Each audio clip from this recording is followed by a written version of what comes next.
My name is Mike Resseler. I'm a System Center Data Protection Manager MVP, consultant, speaker and trainer. My area of expertise is a data protection manager, and it's all about backing up your data and recovering your data. It's not a really popular area because many companies tend to forget that, and there's not really much honor in saying every day, hey, my backups succeeded last night. But it's a very important field because if things go wrong, and you know the saying, what can go wrong will go wrong, data protection is your last stand, and you will need that to recover your company.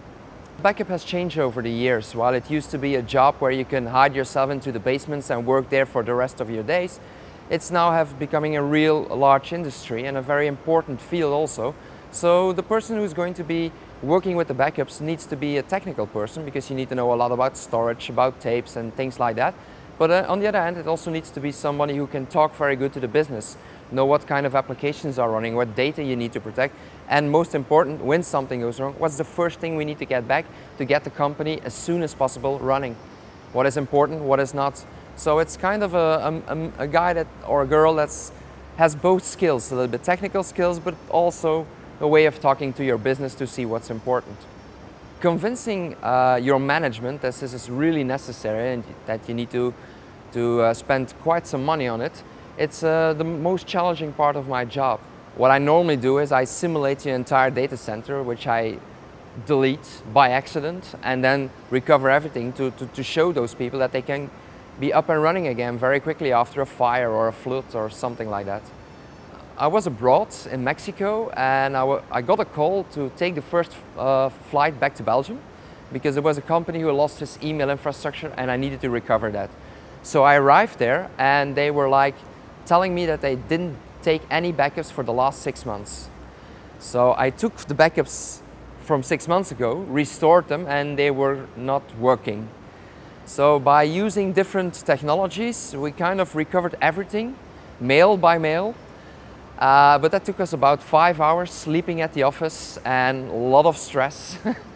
But that was the most scariest. They wanted it back, they wanted to spend a lot of money on it, but they had nothing. So I think the main thing you need to think about backup is think before something happens, and it all worked out fine.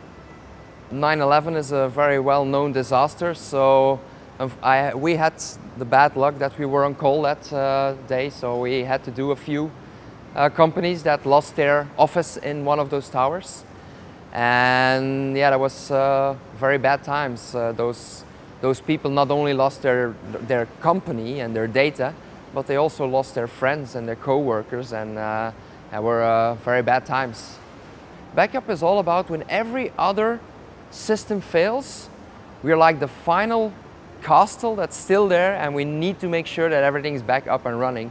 So it's a mission. It's very critical. When something really large goes down, you're like, everybody's depending on you. And I'm not talking about only the business, because okay, the business can go bankrupt and yeah, they will lose a lot of money. But on the other hand, there will also be a lot of people who will be out of jobs. So at that moment, when there's a real disaster, a lot of people are depending on you, are counting on you to make sure to get everything back up and running. And I think that's a real challenge, and a challenge that I really like.